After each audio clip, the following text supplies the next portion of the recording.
करने जा रहे हैं अपना लेक्चर नंबर 12 ऑफ इलेक्ट्रोकेमिस्ट्री। तो लास्ट लेक्चर में हमने क्या डिस्कस किया था? लास्ट लेक्चर में हम लोग बेसिकली इलेक्ट्रोलिसिस देखी थी कंसंट्रेटेड NaCl की और डाइल्यूट NaCl की, और दोनों में क्या डिफरेंस आता था, क्या प्रोडक्ट पे डिफरेंस आता था, क्या एनोड पे डिफरेंस आता था, और क्या क्या चीजें हमें ध्यान रखनी थी। तो वो बहुत डिटेल में डिस्कस किया था लास्ट लेक्चर में। आज उसी को ही कंटिन्यू करेंगे। अब हम लोग जो NaCl लेंगे, अब जो हम लोग NaCl लेंगे वो जो कैथोड होगा वो किसका होगा? वो Hg का होगा। तो लिख लो heading, NaCl using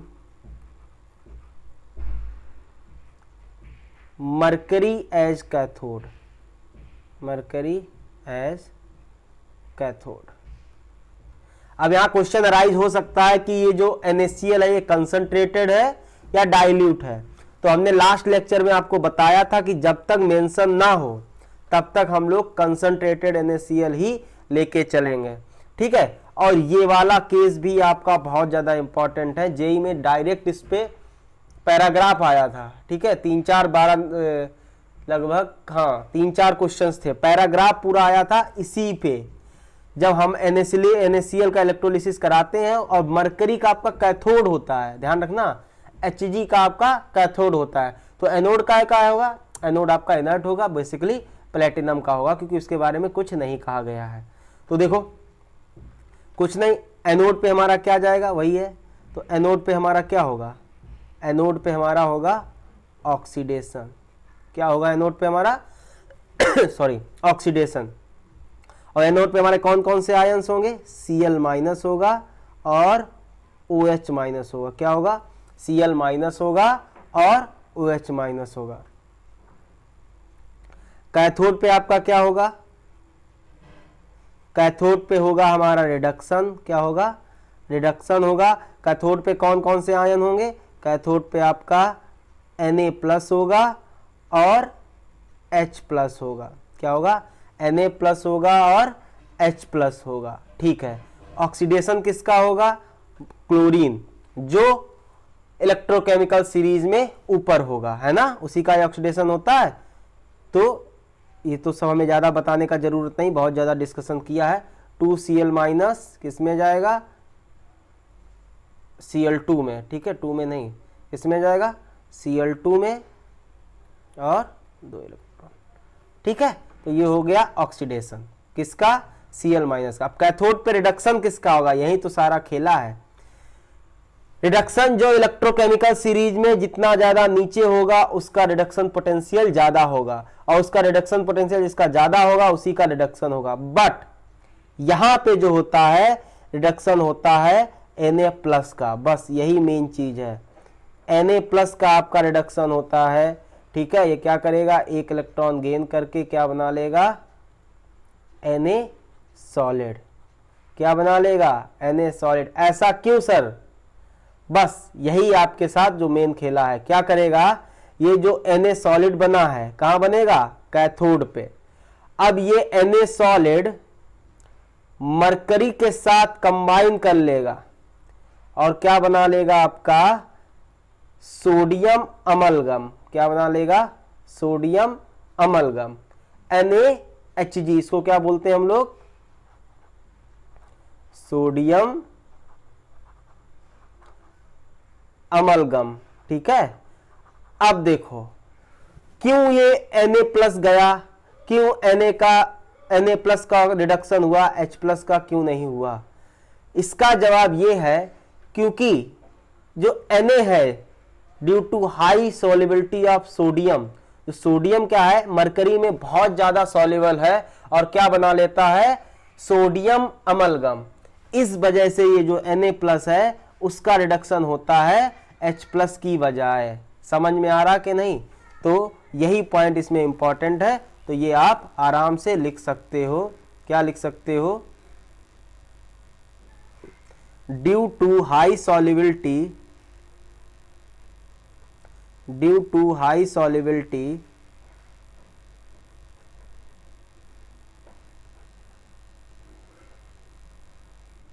of sodium due to high solubility of sodium in किसमें, in mercury and formation of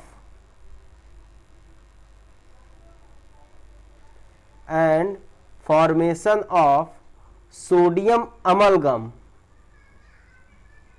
sodium amalgam Na plus get chance to reduce. बस ये मेन रीजन है कि H प्लस की बजाय कौन रिड्यूस होगा, Na प्लस। ठीक है, कौन रिड्यूस होगा, Na प्लस होगा। किसकी जगह पे, H प्लस की जगह पे। ठीक है, तो ये बात आपको ध्यान रखनी है, इसी पे सीधे क्वेश्चन आ गया था। तो देखो इसमें क्या आया होगा, सबसे पहले pH, एनोड पे ना तो H प्लस की कंसंट्रेशन घट रही है, ना OH माइनस के साथ चेंज हो रहा है, ना तो OH माइनस का कंसंट्रेशन इन्वॉल्व हो रहा, ना H प्लस का कंसंट्रेशन इन्वॉल्व हो रहा।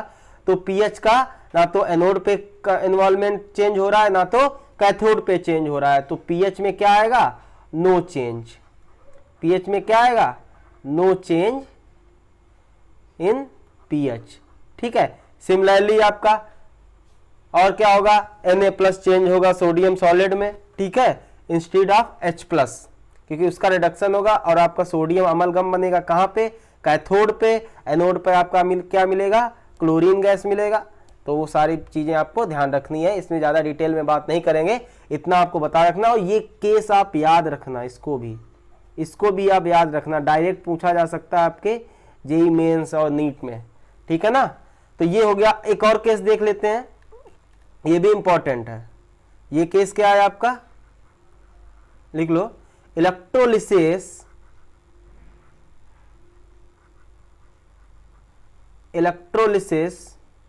Of NaCl aqueous using silver electrode, Ag electrode. ये भी ध्यान रखो, इंपॉर्टेंट है। देखो अभी तो याद नहीं करना है इसको, आराम से समझ में आ जाएगा। अब यहाँ पे हमारे जो इलेक्ट्रोड है वो किसके हैं, वो सिल्वर के हैं। ठीक है, जरा देखें किस तरह, जो हमारे इलेक्ट्रोड है वो क्या है, दोनों, मतलब कैथोड भी आपका सिल्वर का है और आपका जो एनोड है वो भी आपका क्या है, सिल्वर का है। ठीक है ना, तो जरा देखो, कैथोड भी आपका सिल्वर का है और आपका एनोड भी सिल्वर का है। एनोड आपका पॉजिटिव टर्मिनल से, कैथोड आपका नेगेटिव टर्मिनल से। ठीक है ना, तो वही सारी चीजें, ये आपका क्या है, ये आपका एनोड है। एनोड किस चीज का है, एनोड आपका सिल्वर का है। किस चीज का है, Ag का है। ये आपका क्या है, कैथोड है। कैथोड किस चीज का है भाई साहब, कैथोड भी आपका काय का है, Ag का है। ठीक, एनोड भी आपका Ag का, कैथोड भी आपका Ag का। ठीक है, आप सोल्यूशन में क्या है, सोल्यूशन में आपका भाई साहब NaCl है। क्या है, NaCl, तो Na प्लस होगा, उसमें Cl माइनस होगा। एक्वस है ना, वाटर है तो H प्लस भी होगा, OH माइनस भी होगा और H2O भी होगा। इस सब पे डिटेल में बात नहीं करेंगे। ठीक है, अब देखो एनोड पे आपका क्या क्या जाएगा, एक मिनट, हाँ, एनोड पे आपका क्या क्या जाएगा, एनोड पे होता है ऑक्सीडेशन। एनोड पे काय के आयंस है, एनोड पे होता है आपका ऑक्सीडेशन। और एनोड पे क्या जाएंगे, एनोड पे सारे आपके एनायंस चले जाएंगे। तो एनोड पे आपका क्या होगा, Cl माइनस होगा और OH माइनस होगा। बात समझना, बहुत ध्यान से समझना। ठीक है ना, और क्या होगा एनोड पे, सिल्वर भी तो होगा, सिल्वर होगा। ठीक, तो एनोड पे क्या होता है, ऑक्सीडेशन। कैथोड पे क्या क्या होगा, कैथोड पे होगा रिडक्शन। ठीक है, कैथोड में क्या क्या है आपके, कैथोड में आपके वही Na प्लस है, H प्लस है। अब यहीं पे खेला है, देखो हमेशा हमने बोला था कि हमेशा हम लोग जब भी इलेक्ट्रोलिसिस करते हैं सबसे पहले एनोड की रिएक्शन की एनालिसिस करते हैं। ठीक है, ये हमने पॉइंट लिखाया था, ऑलवेज एनालाइज फर्स्ट एनोड। दूसरा पॉइंट एक लिखाया था, अगर कोई मेटल है, अगर कोई इलेक्ट्रोड मेटल का है तो सबसे पहले उसका ऑक्सीडेशन होगा। अगर कोई एनोड आपका मेटल का है तो सबसे पहले उसका ऑक्सीडेशन होगा। ना कि उस पे प्रेजेंट आयंस का। तो यहां पे जो ऑक्सीडेशन ना तो Cl माइनस का होगा ना तो OH माइनस का होगा, यहां पे जो ऑक्सीडेशन होगा वो सिल्वर का होगा। तो क्या हो जाएगा आपका Ag सिल्वर, क्या जाएगा Ag सिल्वर किस में चेंज हो जाएगा, Ag प्लस एक्वास और एक इलेक्ट्रॉन। जैसे ही ये Ag प्लस में चेंज होगा ये Ag प्लस कहां पहुंच जाएगा, ये Ag प्लस कैथोड पे पहुंच जाएगा, क्योंकि कैटायन सारे कैथोड की तरफ अट्रैक्ट होते हैं। तो Ag प्लस कहां पहुंच जाएगा, कैथोड पे। बस यही खेल खेलना था। तो Ag प्लस कहां पहुंच जाएगा, कैथोड पे। अब Na प्लस H प्लस और Ag प्लस में रिडक्शन उसका होगा, किसका होगा, जो आपका इलेक्ट्रोकेमिकल सीरीज में जितना नीचे होगा। तो रिडक्शन यहां पे किसका होगा, Ag प्लस का। तो Ag प्लस एक्वास वो इलेक्ट्रॉन गेन कर लेगा और किसमें कन्वर्ट हो जाएगा, Ag सॉलिड में। तो ये होता है हमारा जब हम लोग मेटल का इलेक्ट्रोड लेते हैं जो रिएक्शन में पार्टिसिपेट करता है। इलेक्ट्रॉन से इलेक्ट्रॉन कैंसिल आउट, जो आपका नेट रिएक्शन बनेगा वो बनेगा silver solid at anode, silver solid at cathode. ये केस इसीलिए इंपॉर्टेंट बन जाता है क्योंकि यहां पे आपका जो मेटल का एनोड और कैथोड है जो रिएक्शन में पार्टिसिपेट करेगा। और ध्यान रखना, ये बात ध्यान रखना, एनोड की हमेशा एनालिसिस फर्स्ट करते हैं, और जो मेटल का अगर एनोड होगा तो चाहे फिर कोई भी आपका एनायन हो, वो मेटल ही पहले आपका ऑक्सीडाइज होगा, उसी को ही प्रेफरेंस मिलेगी। ये हमने पॉइंट आपको लिखाया था स्टार बना के, हमने कहा ध्यान रखना। तो आ गया काम ना। अब देखो यहां पे एग्जैक्टली क्या हुआ, एनोड पे मतलब सिल्वर का ही ऑक्सीडेशन हो रहा है, सिल्वर का ही रिडक्शन हो रहा है, मतलब यहां से सिल्वर जा रहा है और ये सिल्वर गेन कर रहा है। जरा इसको ध्यान से देखो, तो थोड़ी देर बाद ये इलेक्ट्रॉन किसके जा रहे हैं, सिल्वर के जा रहे हैं। तो इलेक्ट्रॉन मतलब इलेक्ट्रॉन ट्रांसफर हो रहा है तो मास भी ट्रांसफर हो रहा है, ठीक है ना। तो मास ट्रांसफर होने की वजह से क्या हो रहा है, ये जो सिल्वर वाली एनोड वाली रॉड है वो कम होती चली जाएगी, गलती चली जाएगी, और वो सारा सिल्वर कहां डिपॉजिट हो जाएगा, कैथोड वाली रॉड पे डिपॉजिट होता चला जाएगा, ठीक है। तो देखो अगर हम बताएं तुमको समझाएं तो कुछ इस तरह से,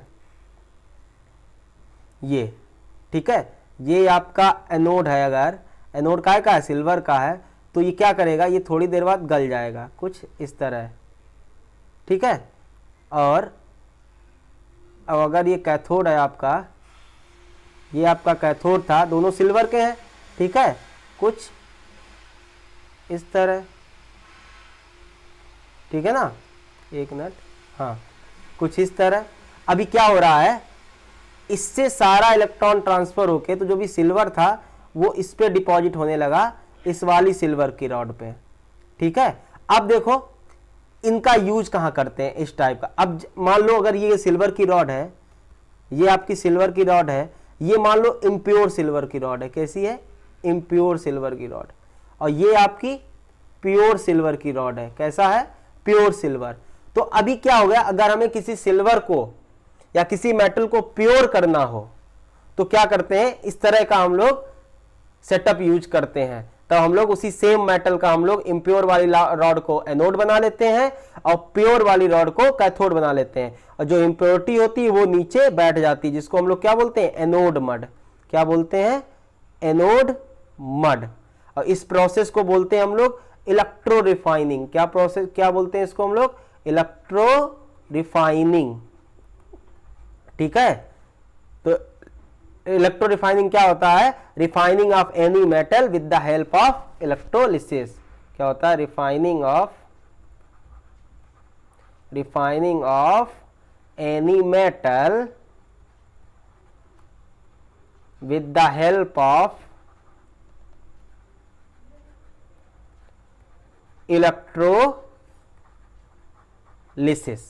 समझ में आया, ये तो हो गई इलेक्ट्रो रिफाइनिंग। तो इलेक्ट्रो रिफाइनिंग में बेसिकली हम लोग क्या करते हैं, सेम मेटल का एनोड लेते हैं, सेम मेटल का कैथोड लेते हैं। जो आपका इम्प्योर मेटल होता है उसको हम लोग एज ए एनोड यूज करते हैं, जो आपका प्योर होता है उसको एज ए कैथोड यूज करते हैं। तो क्या करता है, अब एनोड का काम होता है ऑक्सीडेशन का, तो क्या होता है, वो मेटल इलेक्ट्रॉन लूज करता है बेसिकली, और वो इलेक्ट्रॉन गेन कौन करता है? कैथोड। तो बेसिकली ये सिल्वर यहां से एनोड से कैथोड की तरफ ट्रांसफर हो रहा है, और वो सिल्वर ट्रांसफर हो रहा है, तो जिसमें जो भी इंप्योरिटी होगी वो नीचे गिर जाएगी, जिसको बोलेंगे हम लोग एनोड मड। ठीक है, ये मेथड बहुत रेयरली यूज होता है क्योंकि बहुत एक्सपेंसिव मेथड है। तो ये एक्सपेंसिव मेथड बेसिकली हम लोग उन्हीं मेटल्स के लिए यूज करते हैं जो बहुत प्रीसियस होते हैं, जैसे सिल्वर हो गया, गोल्ड हो गया। और ये इलेक्ट्रोलिसिस जो प्योरिटी देता है, ये समझ लो 99.99% तक की प्योरिटी देता है। समझ गए? डिटॉल है, ये भी 99.99% तक के कीटाणु मार देता है। समझे? कौन सा? इलेक्ट्रोलिसिस। तो ध्यान रखना, ये बात ध्यान रखना। अच्छा, एक ऐसे ही मेथड आता है इलेक्ट्रोप्लेटिंग, आगे और डिस्कस करेंगे, लेकिन अभी हम बात किए ले रहे हैं क्या? Electroplating.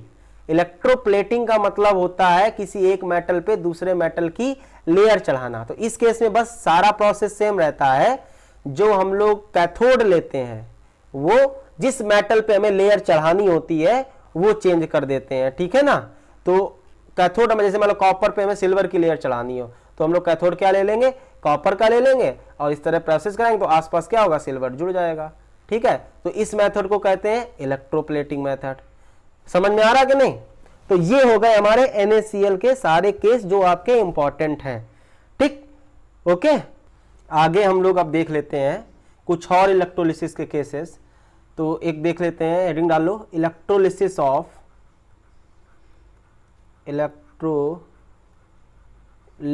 Of aqueous copper sulphate. आराम से कर लोगे, कोई दिक्कत नहीं है। ठीक है, वही हमें पता चल गया क्या क्या करना है, क्या नहीं करना है। एनोड पे क्या जाएगा, कैथोड पे क्या जाएगा। अच्छा, अब इसमें इलेक्ट्रोड क्या होगा? भाई इलेक्ट्रोड के बारे में कोई जानकारी नहीं दी गई, मतलब इलेक्ट्रोड आपका क्या होगा? प्लेटिनम का होगा। जब तक इलेक्ट्रोड कुछ बोला ना जाए तब तक इलेक्ट्रोड क्या लेते हैं हम लोग? प्लेटिनम का ही लेते हैं। तो यहाँ पे एनोड पे क्या जाएगा? एनोड पे क्या होता था हमारा? एनोड पे होता है साहब ऑक्सीडेशन। क्या होता है सर? ऑक्सीडेशन। ओके, एनोड पे कौन कौन से आयंस आते हैं? एनोड पे आपको क्या आते हैं? एक्वस है कॉपर सल्फेट, तो आपका एनोड पे एनायंस आते हैं। कौन सा? SO4 2- भी आएगा, और क्या आएगा? OH- भी आएगा। अभी ये सब तो आ गया होगा इज्जत के साथ, बहुत अच्छे से। ठीक है ना? इस पे होगा ऑक्सीडेशन। तो ऑक्सीडेशन किसका होगा? किसका होगा ऑक्सीडेशन? SO4 2- का या OH- का? जो सीरीज में ऊपर होते हैं उनका होता है ऑक्सीडेशन। समझ में आ रहा है कि नहीं? तो यहाँ पे किसका ऑक्सीडेशन होगा? OH- का। तो OH- के ऑक्सीडेशन को आपको रिएक्शन याद हो गई होगी। ठीक है, क्या होता था? 2OH- क्या बनाता था? ऑक्सीजन, 1/2 ऑक्सीजन, और क्या बनाता था? वाटर, और क्या बनाता था? इलेक्ट्रॉन। तो ये आपको पता है कि OH- का जब आपका ऑक्सीडेशन होता है तो ये रिएक्शन होती है। ठीक है, OH- बेसिकली किस में ऑक्सीडाइज हो जाता है? O2 में। किस में ऑक्सीडाइज हो जाता है? O2 में। बाकी हम लोग फिर रिएक्शन बैलेंस कर लेते हैं।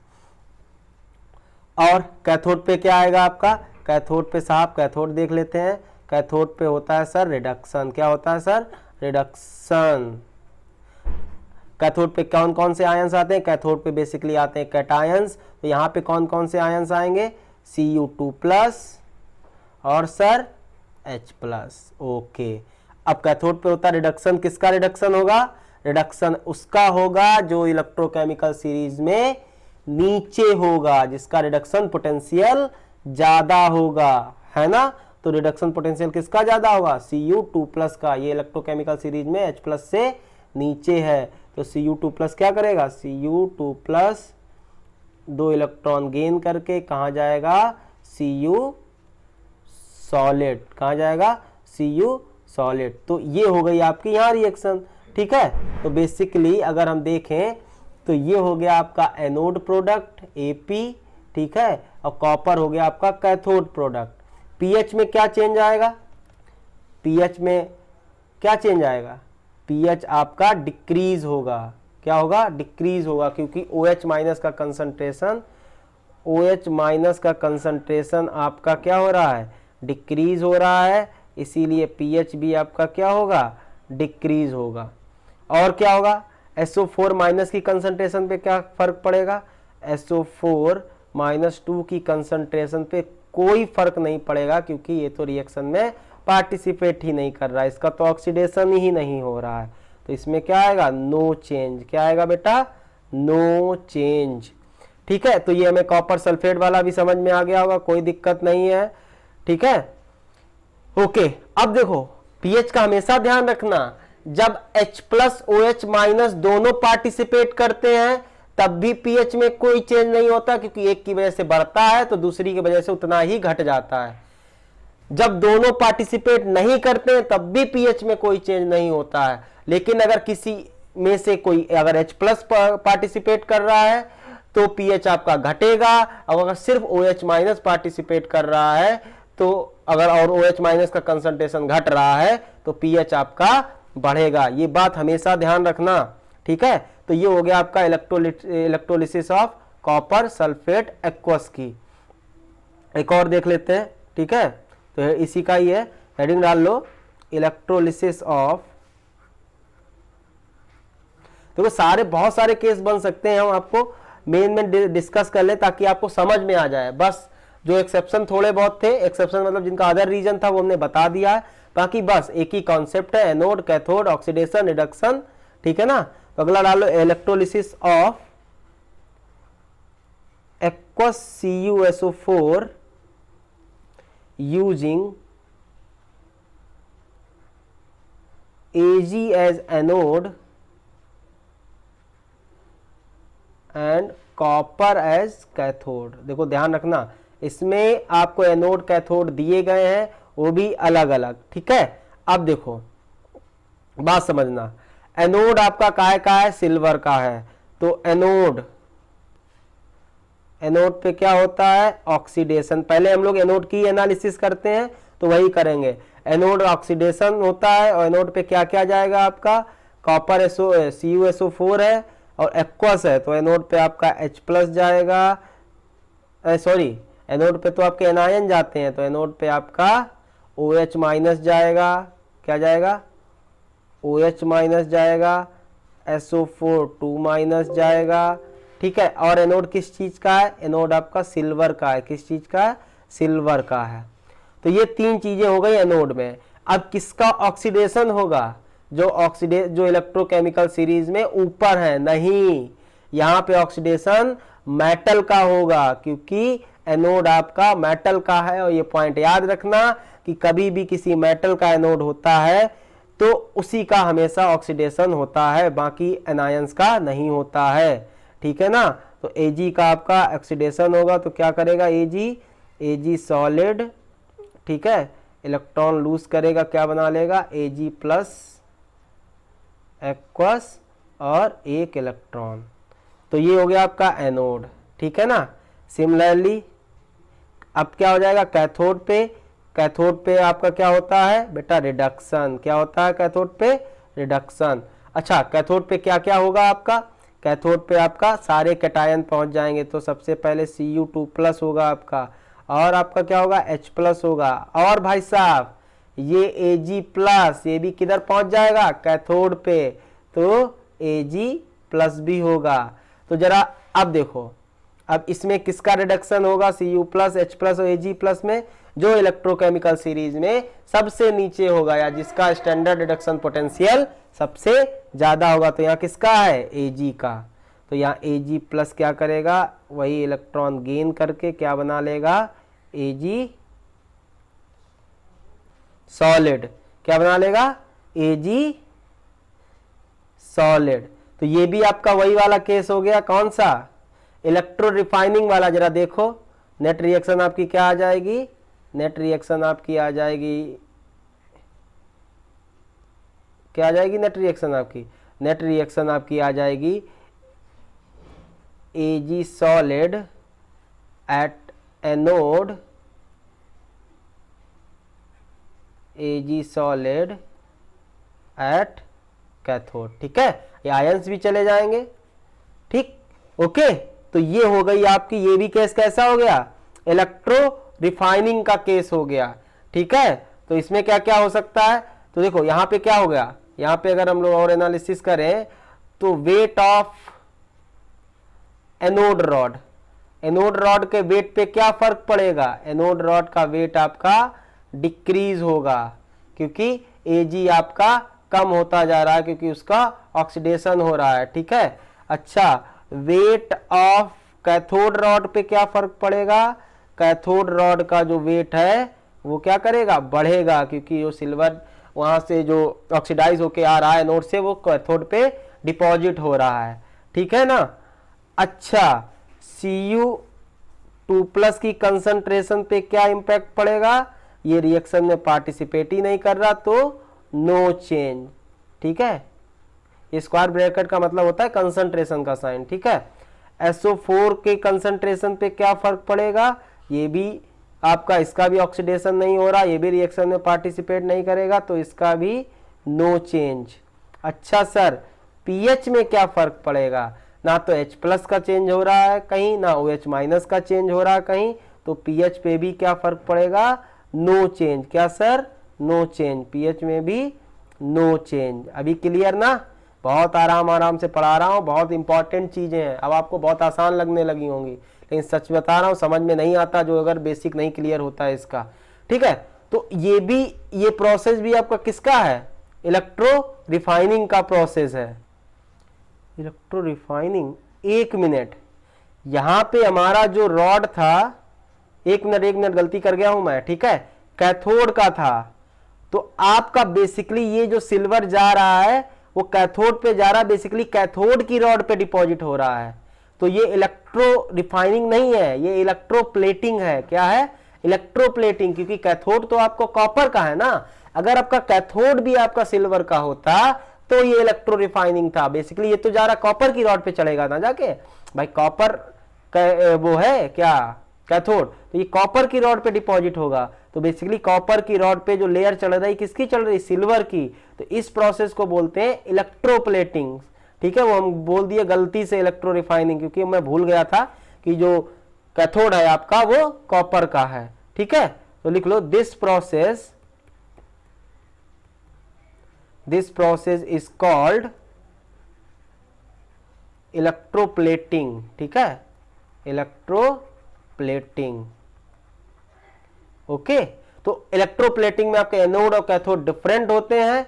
ठीक, अगर ये सेम हो जाते आपके कैथोड और एनोड तो आपका इलेक्ट्रो रिफाइनिंग हो जाता। तो हमने क्या देख लिया, कॉपर सल्फेट को दो केस देख लिए, जब हमने सेम इलेक्ट्रोड लिया था। ठीक है, सॉरी, कॉपर सल्फेट का जब हमने एक्वस केस लिया था, जब हमने प्लेटिनम का इलेक्ट्रोड यूज किया था, फिर हमने इलेक्ट्रोड का नाम दे दिया सिल्वर और कॉपर के इलेक्ट्रोड यूज किए। तो ऐसे ही सेम प्रोसेस होता है, आपको बस मेथड याद होना चाहिए और चीजें पता होनी चाहिए, तो आपको कुछ भी याद करने और रटने का जरूरत नहीं है। ठीक है, चलो एक और प्रोसेस देख लेते हैं। ऐसे ही हम आपको प्रैक्टिस करा दे रहे हैं ताकि आपको सारी चीजें क्लियर हो जाएंगी। तो एक और देख लो, इलेक्ट्रोलिसिस ऑफ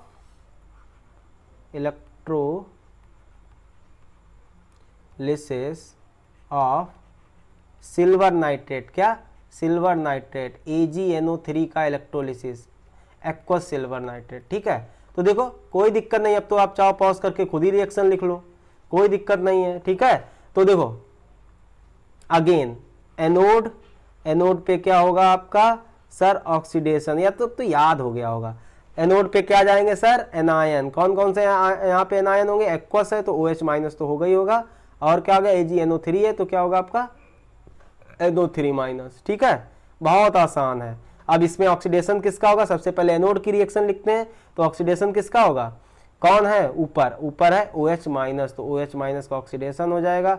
OH- क्या करेगा, इलेक्ट्रॉन लूज करेगा, ऑक्सीडेशन होगा, तो OH- का हमें ऑक्सीडेशन रिएक्शन पता हो गई होगी, अब तक तो याद हो गया होगा। कितने बार लिखे हो, 1/2O2 H2O प्लस 2 इलेक्ट्रॉन, तो ये हो गई OH- का। ठीक है, अब क्या है कैथोड में कौन जाता है, थोड़ा जल्दी कर रहा हूं। कैथोड में क्या होगा, रिडक्शन। कौन से आयंस जाएंगे, कैथोड में आपके आयंस जाएंगे कैटायन। कैटायन कौन कौन होगा आपका, Ag+ और क्या होगा H+। अब देखो इलेक्ट्रोलिसिस ऑफ AgNO3 दिया, इलेक्ट्रोड के बारे में कोई जानकारी नहीं, तो प्लेटिनम का ही मान के चल रहे हैं, है ना जी, ये ध्यान रखना। तो अब कैथोड का किसका रिडक्शन होगा, जो इलेक्ट्रोकेमिकल सीरीज में नीचे होता है, जिसका SRP ज्यादा होता है। तो SRP किसका ज्यादा है, Ag प्लस का, Ag प्लस क्या करेगा, इलेक्ट्रॉन गेन करेगा और क्या बना लेगा, सिल्वर सॉलिड। ठीक है ना। तो इस तरह इसकी रिएक्शन लिखी जाएगी आराम से, समझ में आ गया कि नहीं। ओके, तो अब इसकी एनालिसिस आप खुद कर लोगे, कितनी सारी करवाई है। एक और केस देख लेते हैं, सिमिलर केस है electrolysis of zinc sulphate. Electrolysis of aqueous zinc sulphate. Again pause करके खुद ही रिएक्शन लिख डालो, कोई दिक्कत ही नहीं है, अब तो भैया बड़े हो गए हो। ठीक है, तो क्या हो जाएगा, एनोड, एनोड पे होगा क्या आपका ऑक्सीडेशन। ठीक है, और कौन कौन से आयन्स जाएंगे, एनोड पे जाते हैं आपके एनायन, तो कौन कौन से जाएगा, SO4 2- एक्वस है तो क्या जाएगा, OH-। तो किसका ऑक्सीडेशन होगा, OH- का, फिर OH- की रिएक्शन, OH- टेंस टू क्या जाएगा 1/2 O2, क्या जाएगा H2O plus 2 electron. Similarly cathode, cathode पे क्या होगा बेटा, कैथोड पे होगा आपका रिडक्शन, कैथोड पे क्या जाएगा आपका, कैथोड पे आपका जाएगा Zn2 प्लस और क्या जाएगा, वाटर है तो H प्लस।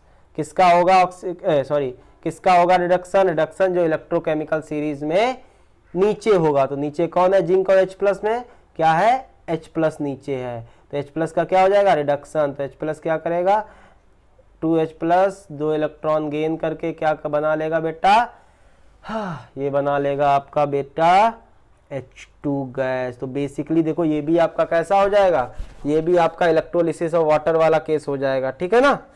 ओके, तो अगला और एक केस, हाँ एक इंपॉर्टेंट केस रह गया, ये आपकी ऑर्गेनिक केमिस्ट्री में रिएक्शन आती है। ठीक है ना, वो आपका केस है, हेडिंग डाल लो, इंपॉर्टेंट है, पूछा भी गया है। ठीक है, तो इसको हेडिंग डाल लो, electrolysis of,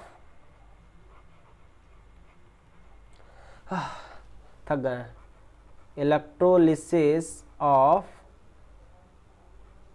CH3COONA, sodium acetate ion का, इसका आपको इलेक्ट्रोलिसिस कराना है। और इसके इलेक्ट्रोलिसिस की रिएक्शन को ही हम लोग बोलते हैं, नेम रिएक्शन होती है ऑर्गेनिक में कोल्बे रिएक्शन। अगर जिसने पढ़ा है कोल्बे रिएक्शन, हाइड्रोकार्बन में भी होता है और एसिड जब पढ़ते उसमें भी होती है, तो कोल्बे रिएक्शन, इसका नाम होता है कोल्बे इलेक्ट्रोलिसिस।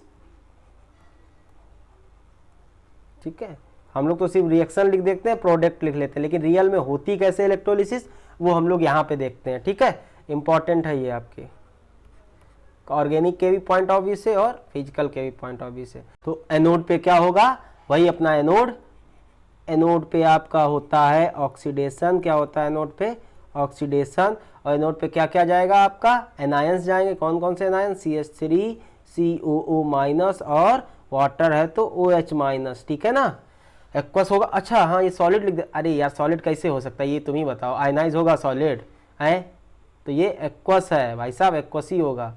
ठीक है ना, तो एनोड पे क्या होगा ऑक्सीडेशन, और क्या क्या जाएंगे आयन, CH3 COO- और OH-। ठीक है, तो एनोड पे आपका बेसिकली जाएगा, एनोड की एनालिसिस करते हैं हम लोग पहले, तो क्या आ जाएगा CH3 COO-, इसका क्या होगा ऑक्सीडेशन होगा, और ये क्या करेगा इलेक्ट्रॉन लूज करके क्या बना लेगा CH3 COO free radical.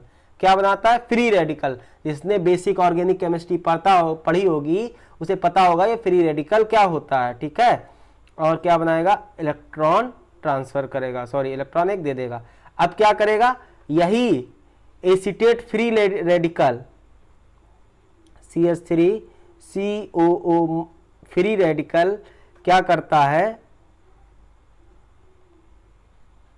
CH3 free radical बनाता है और कौन सी गैस निकाल देता है, CO2 गैस निकालता है। कौन सी गैस निकालता है, CO2 गैस। तो IIT में पूछा गया है कि कोल्बे रिएक्शन में कौन सी गैस निकलती है, तो जिसको मैकेनिज्म पता होगा वही बताया जाएगा कि यहाँ पे CO2 गैस निकलती है।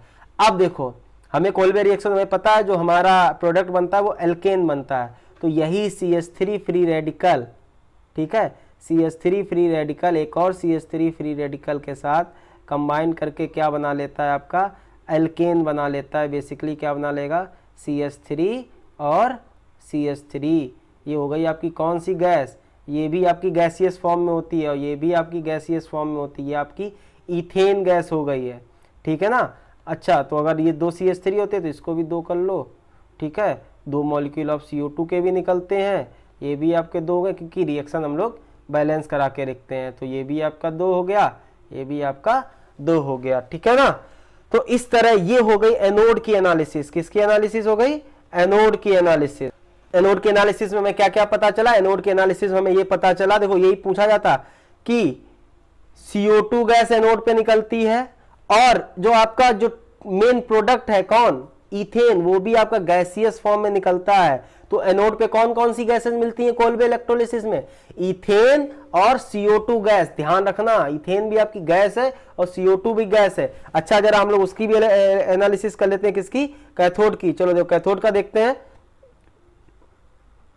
कैथोड पे क्या होता है आपका, कैथोड पे होता है सर रिडक्शन। तो कैथोड पे क्या जाते हैं आपके आयन, सॉरी कैटायंस, तो क्या जाएगा, Na+ जाएगा और H+ जाएगा। किसका रिडक्शन होगा, जो सीरीज में नीचे होगा। तो कौन नीचे है, H+, तो H+ क्या करेगा, 2 इलेक्ट्रॉन गेन करके क्या बना लेगा, H2 गैस बना लेगा। क्या बना लेगा, H2 गैस। तो देखो अब क्वेश्चन क्या पूछा गया था आपका IIT में, क्वेश्चन पूछा गया था कि कोलबे इलेक्ट्रोलिसिस में कौन कौन सी गैसेस निकलती हैं। तो कोलबे इलेक्ट्रोलिसिस में बेसिकली यहां से देखा जाए तो CO2 गैस, इथेन गैस और कौन सी गैस निकलती है, H2 गैस। तो ये आपका मल्टीपल चॉइस में क्वेश्चन है, IIT में डायरेक्ट पूछा गया था, तो आपको ये बात ध्यान रखनी है, ठीक है ना। तो हमने देखो काफी केसेस करा दिए आपके इलेक्ट्रोलिसिस से लेके, ठीक है। क्वालिटेटिव एनालिसिस हमने काफी अच्छे से करा दी, जितना वेरिएशन था सारा कुछ करा दिया, कुछ भी नहीं छोड़ा है, ठीक है। तो आप सीधे क्वेश्चंस करो और बहुत अच्छे से पढ़ाया है।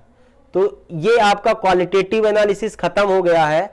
अब नेक्स्ट लेक्चर से हम लोग क्वांटिटेटिव एनालिसिस स्टार्ट करेंगे, जिसमें बेसिकली वो भी एक ही टर्म का है, जिसमें हम लोग बेसिकली लॉ पढ़ेंगे। फर्स्ट लॉ ऑफ फैराडे, जिसमें 2 लॉ होते हैं, फर्स्ट लॉ ऑफ फैराडे और सेकेंड लॉ ऑफ फैराडे, और उससे रिलेटेड जो है न्यूमेरिकल्स करेंगे। तो वो नेक्स्ट लेक्चर पे खत्म हो जाएगा। उसके बाद आपके 2 पार्ट इलेक्ट्रोकेमिस्ट्री के खत्म हो जाएंगे। उसके बाद में हम लोग 3rd पार्ट जो है कंडक्टेंस पढ़ेंगे, ठीक है ना। तो ये हमने अच्छे से पढ़ा दिया, आप लोगों से यही है, आराम से प्रैक्टिस करो, ठीक है। आराम से जो भी आपके पास मटेरियल हो, कहीं का भी जैसा भी हो, NCERT से लेके एडवांस तक का कुछ भी है आप लगाओ और आपका इलेक्ट्रोकेमिस्ट्री सॉल्व जरूर होगा, ठीक है। जिसके पास मटेरियल नहीं है वो मटेरियल भी हमसे ले सकते हैं, ठीक है, कांटेक्ट कर लें हमसे। Okay, thank you class.